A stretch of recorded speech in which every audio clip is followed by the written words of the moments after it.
আসসালামু আলাইকুম। আজ 16ই জানুয়ারি 2024 তারিখ বৃহস্পতিবার জাতীয় বিশ্ববিদ্যালয় অফিসিয়াল ওয়েবসাইটে সর্বমোট 8টি নোটিশ প্রকাশ করা হয়েছে। চলুন আমরা একটি একটি করে 8টি নোটিশ দেখে নিই। নোটিশগুলো খুবই জরুরি।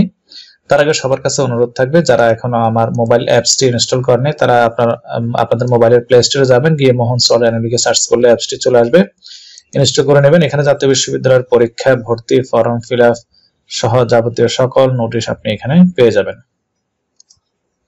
প্রথমে রয়েছে 2022 সালের theatre and media studies honours চতুর্থ বর্ষ সপ্তম পুরাতন ও নতুন সেমিস্টার পরীক্ষার রুটিন। পরীক্ষা শুরু হবে 26 জানুয়ারি থেকে সকাল 10টায়, শেষ হবে 2 ফেব্রুয়ারি। জাতীয় বিশ্ববিদ্যালয় 2022 সালের BSc honours in electronics and communication engineering চতুর্থ বর্ষ অষ্টম সেমিস্টার পরীক্ষার ফলাফল প্রকাশ। 2023 সালে অনার্স প্রথম বর্ষ ব্যবহারিক পরীক্ষার যাবতীয় কাজের দায়িত্ব নিম্নবর্ণিত কর্মকর্তা বা কর্মচারীগণ পালন করবেন। তাদের নামের পাশে বর্ণিত ফোন নম্বরে যোগাযোগ করার জন্য সংশ্লিষ্ট সকলকে অনুরোধ করা হলো। এটা কলেজ কর্তৃপক্ষ বা পরীক্ষা কেন্দ্রের জন্য প্রযোজ্য। অনার্স প্রথম বর্ষের ব্যবহারিক পরীক্ষা শুরু হবে 22 জানুয়ারি, শেষ হবে 10 ফেব্রুয়ারি 2025 তারিখ। আপনারা সরাসরি কলেজে যোগাযোগ করে তারিখগুলো জেনে নেবেন। এর হচ্ছে অনার্স প্রথম বর্ষ ব্যবহারিক পরীক্ষার কেন্দ্র তালিকা, কোন কলেজের পরীক্ষা কোন কলেজে অনুষ্ঠিত হবে তা দেখে নেবেন।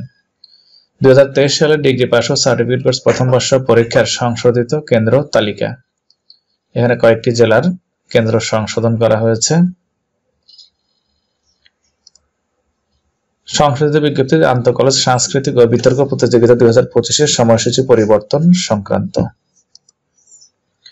2022 সালের MA, MSS, MBA, MSc, MMus, ICT সহ শেষ পর্ব পরীক্ষার প্রবেশপত্র প্রিন্ট ও বিতরণ সংক্রান্ত। আপনারা অনেকে অলরেডি রুটিন পেয়েছেন যে 27 জানুয়ারি থেকে মাস্টার্স শেষ বর্ষের ফাইনাল পরীক্ষা শুরু হবে, তো তাদের অ্যাডমিট কার্ড প্রকাশ করা হয়েছে। আপনারা সরাসরি কলেজের সাথে যোগাযোগ করে আপনাদের অ্যাডমিট কার্ডগুলো সংগ্রহ করে নিতে হবে। 20 জানুয়ারির মধ্যে কোনো ভুল ত্রুটি পেলে সেটা সংশ্লিষ্ট শাখায় যোগাযোগ করে সংশোধন করে নিতে হবে। আপনারা যারা অ্যাডমিট কার্ড সংগ্রহ করুন তারা অবশ্যই ছবি, নাম, সাবজেক্ট কোডগুলো অবশ্যই মিলিয়ে নেবেন। ধন্যবাদ সবাইকে।